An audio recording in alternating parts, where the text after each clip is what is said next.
ഇടതുപക്ഷത്തെ സംബന്ധിച്ചിടത്തോളം ഒരു കാലഘട്ടത്തിൽ വലിയ തോതിലുള്ള ഒരു വേരുറപ്പുണ്ടായിരുന്ന ഒരു മണ്ണായിരുന്നു ത്രിപുര. എന്നാൽ ഈ ത്രിപുരയുടെ ഇപ്പോഴത്തെ അവസ്ഥ എന്താണ് എന്നുള്ളത് ഏറ്റവും വലിയ ഇമ്പോർട്ടൻ്റ് ആയിട്ടുള്ള ഒരു കാര്യം തന്നെയാണെന്ന കാര്യത്തിൽ യാതൊരു സംശയവുമില്ല. അതോടൊപ്പം തന്നെ ത്രിപുരയിലെ ഒരു നിർണായക തെരഞ്ഞെടുപ്പിൽ ഇപ്പോൾ ഇടതുപക്ഷവും അതോടൊപ്പം തന്നെ കോൺഗ്രസ് 16 നിലയിൽ പൊട്ടി പാളീസാവുന്ന തരത്തിലോട്ട് കാര്യങ്ങൾ മാറിയിരിക്കുന്നു. അവിടെ BJP NDA സഖ്യം, അതായത് 28 സീറ്റുകളും തൂത്തുവാരുന്ന തരത്തിലോട്ട് കാര്യങ്ങൾ മാറിയിരിക്കുകയാണ്. വാർത്ത വിശദമായി പറയുകയാണെങ്കിൽ TMPയും BJPയും കൂടെ ചേർന്ന് 28 സീറ്റുകളും തൂത്തുവാരുന്ന തരത്തിലോട്ട് കാര്യങ്ങൾ മാറിയിരിക്കുന്നു. ട്രൈബൽ ഡിസ്ട്രിക്ട് കൗൺസിൽ തെരഞ്ഞെടുപ്പിലാണ് ഈ ഒരു സംഭവ വികാസം ഉണ്ടായിരിക്കുന്നത് തന്നെ.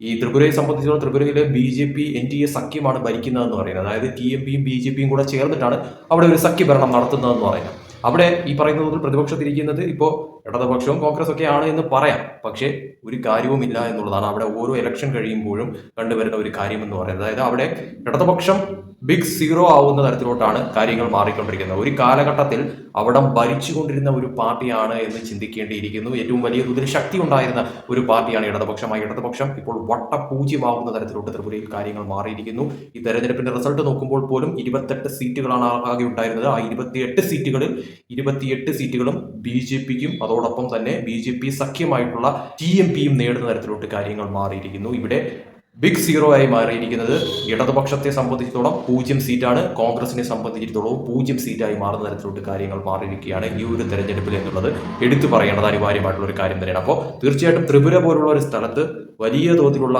ഒരു തിരിച്ചടിയാണ് ഈ പറയുന്ന തോതിൽ ഇടതുപക്ഷത്തെ സംബന്ധിച്ചിടത്തോളം സംഭവിച്ചുകൊണ്ടേയിരിക്കുന്നത് എന്നുള്ളത് യാഥാർത്ഥ്യമായിട്ടുള്ള ഒരു കാര്യം തന്നെയാണ്. ഇടതുപക്ഷം ഓരോ തെരഞ്ഞെടുപ്പ് കഴിയും തോറും അവിടെ എല്ലാ അർത്ഥത്തിലും നിഷ്പ്രഭമാവുന്ന തരത്തിലോട്ട് കാര്യങ്ങൾ മാറുന്നു എന്നുള്ളത് പല തെരഞ്ഞെടുപ്പ് റിസൾട്ടുകളും പുറത്തു വരുമ്പോൾ തന്നെയും വളരെ കൃത്യമായിട്ട് കണക്കുകൾ വ്യക്തമാക്കുന്ന കാര്യം തന്നെയാണ്.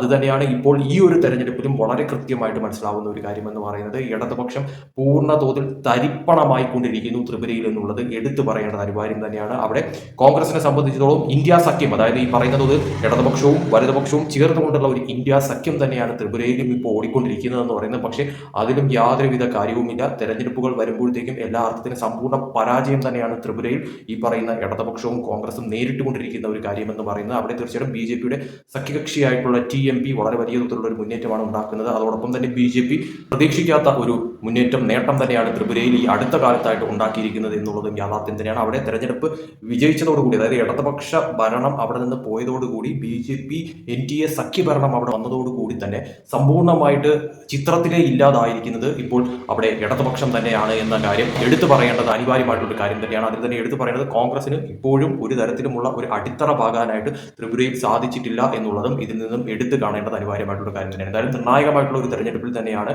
അവിടെ 28 സീറ്റുകളും നേടിയെടുക്കുന്ന തരത്തിലോട്ട് NDA സഖ്യം ഈ പറയുന്ന തോതിൽ TMPയും BJPയും കാര്യങ്ങൾ മാറ്റിയെന്ന് പറയുന്നത്. അതിൽ ഇടതുപക്ഷം സമ്പൂർണ്ണമായി 0, അതോടൊപ്പം തന്നെ കോൺഗ്രസും സമ്പൂർണ്ണമായി 0 മാറിയിരിക്കുന്നു. ഒരു കാലത്ത് ഇടതുപക്ഷത്തിന്റെ കോട്ടയായിരുന്ന ഒരു സ്ഥലത്ത്.